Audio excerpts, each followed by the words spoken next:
Utkarsh, can you briefly introduce yourself to me? Sir, I'm Utkarsh Dwivedi, and I was born in. Introduce yourself to me.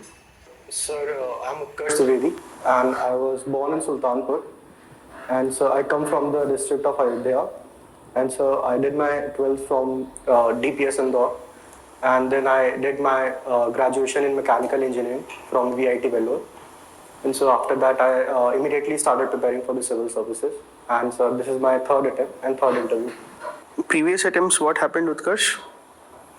So I would say similar thing happened in both the attempts. So my one paper in the mains got damaged, and so I scored average almost similar marks in both the interviews. So I missed the cutoff narrowly both the times.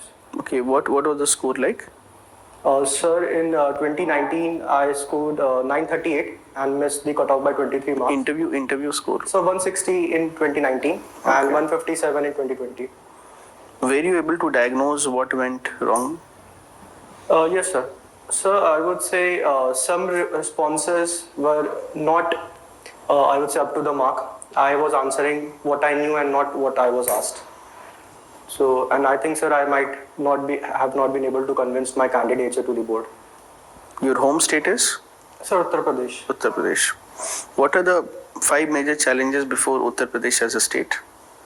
So I would say, firstly, it is law and order. Secondly, so I would say it has a history of communal tensions. Thirdly, sir, the socio-economic indicators are lacking, particularly in the health and education. And so, fourthly, there is lack of industrialization. There is heavy dependence on agriculture as a source of income. So, sir, these are the challenges, major challenges, sir. If you were made a district collector, what would be your priorities? So I would say, firstly, the priority would depend on the district in which I am posted. But sir, the general priorities regarding health, education and basic amenities to provide to the people will remain the same, sir. Did you take up work after graduating? No, sir. What was the reason? So because I wanted to go for the civil services. So, sir, immediately as I graduated, I did not want to waste a single day to do a thing that I did not want to do. How's the weather in Vellore? So, I would say there are two kinds of weather in Vellore. So, either it's hot or it's very hot. So, and on top of that, it is very humid. So, the weather is very draining, sir, I would say. What is the reason that despite such a big market for electronic goods, companies are not willing to manufacture electronic goods in the country? Sir, that will have to do with two things. Firstly, sir, per capita income. So we do have large market, but sir, in terms of per capita, we are around 138 or 139 position in the world. So buying capacity matters. Secondly, sir, I would say we are progressing on the ease of doing business. But sir, on few areas like the contract enforcement, land acquisition, we still have a long way to go. So, sir, these are some of the reasons that hinders manufacturing electronics. No, but Utkarsh, we have purchasing power problem is there, but by the sheer number of people that we have, we are among the world's biggest electronics market. Broadly, you would say. We'd be among the world's biggest electronics market. Secondly, the charm for electronics is very much there in the country. Then it's not because of the per capita income. There are other reasons. Can you think again and tell me why manufacturers are, you have given one point, but why manufacturers are not willing to manufacture in India as far as electronics is concerned? So we do have logistical issues as well. Sir, our turnaround time at the shipment is twice as that happens in, say, Singapore. So their exports suffer too. And so recently the electronics manufacturing has taken a hit because of the shortage in the supply of chips. Silicon. What is the reason behind the shortage in supply of chips? So I will have to look more into this, why there is shortage. How can India emerge as a reliable partner in the global supply chain, given that we have seen the vulnerability of the world in depending on one single country?